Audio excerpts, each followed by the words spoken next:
Relatively short video this week. Indy had his 6th birthday party this weekend and we had a bunch of people over. We had to get the yard cleaned up, get the house looking presentable. So that's where most of our time went.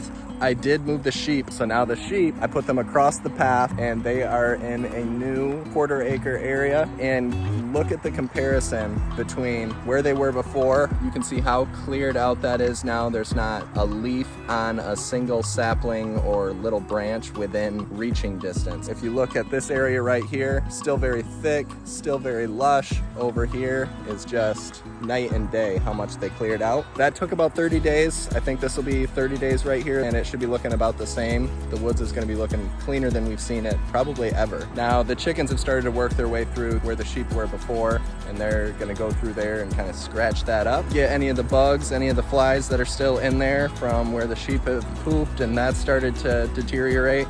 So you got the full cycle of life happening in there. We needed some breakfast on Saturday morning, so we decided to harvest a few of our potatoes. We were pretty underwhelmed, but it was a great learning experience, and I think it'll be a lot better next year. Potato. Just literally, maybe we shouldn't have got them from where we did. Yeah, I don't think they were top notch. There's a couple in there. All right.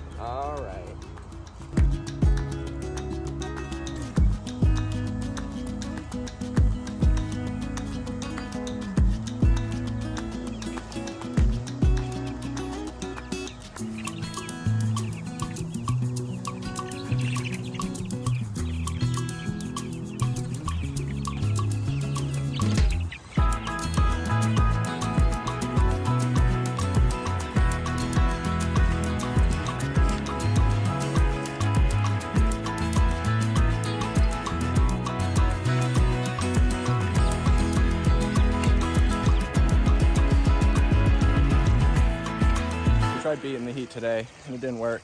It's very hot out, but we got the meat chickens moved here to their next spot. So I'm just adding some water to the ground they were on. I flipped it all so all the poop was on the inside of the pile, and that will all start breaking down and hopefully turn into compost over the next 6 months or so.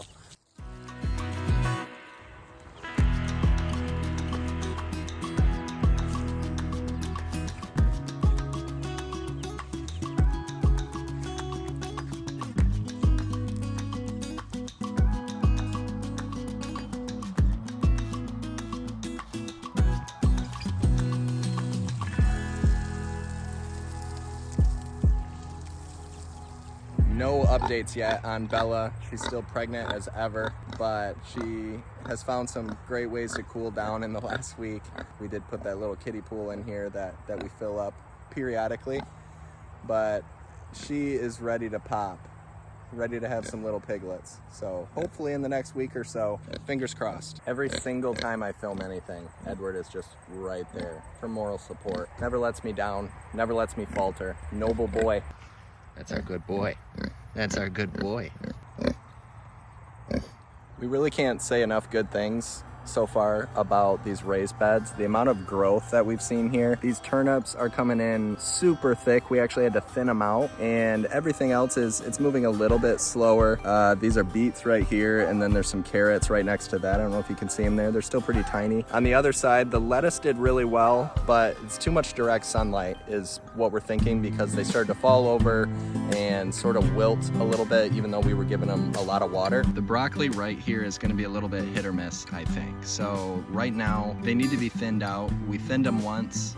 We'll probably thin them to about 12-inch spacing. I've never grown broccoli before. They grew really quickly to the point that they're at now, but I don't know if they grew too quickly, and I don't know what bolting necessarily looks like in a broccoli. There's several of them where they just they grew too quickly, I think, and they got too top heavy, so they just kind of toppled over, which I don't think is how they're supposed to look at this stage in their life. The zucchini totally exploded though. Those are looking incredible. We actually thinned those out this last week, and we moved a couple of them over to this bed right here, and they shocked for a little while. You would have thought they weren't going to make it, but they bounced back and are actually looking pretty good now. They're standing upright. They don't look like weeping willows, so that's a good sign. It's been super warm out and the tomato seedlings have loved that, and I've kept them outside to get them conditioned for where they're going to ultimately be planted in this raised bed. The heat has actually done really well for them, and we haven't had a ton of rain, so I'll supplement some watering for them, but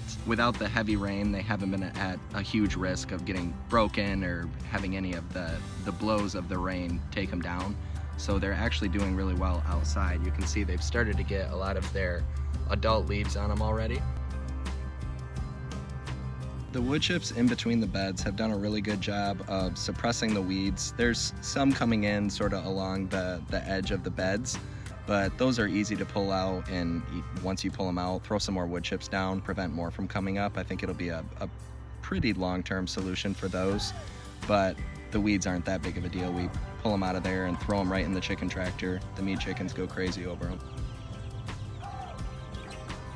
The second set of green beans that I did this year, they're coming along really well. The other plants are still producing, not as much, and Bree actually noticed, she thought the flavor was a little bit different now. As they get a little bit bigger, sometimes they can take on more of a woody flavor. I haven't noticed that as much, but she did point that out. All of our tomatoes seem to have gotten a second wind, and I did add an organic fertilizer probably 3 weeks ago, and I don't know if I can attribute all of the success to that, but they are looking really good. The whole color of the plant is different. It's just a much richer, darker green now, and they're all starting to produce, where we had worried for a while that they weren't going to. But you can see on pretty much every plant there's a decent amount of fruit coming in.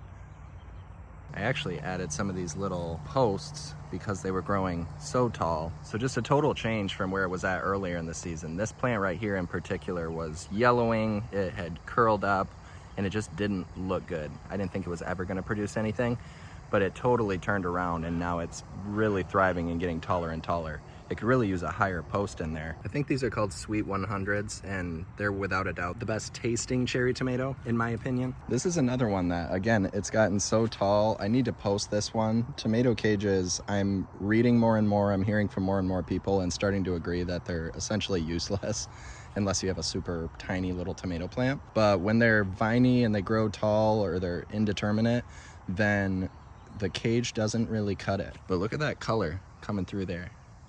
Couple of them on there that are looking good.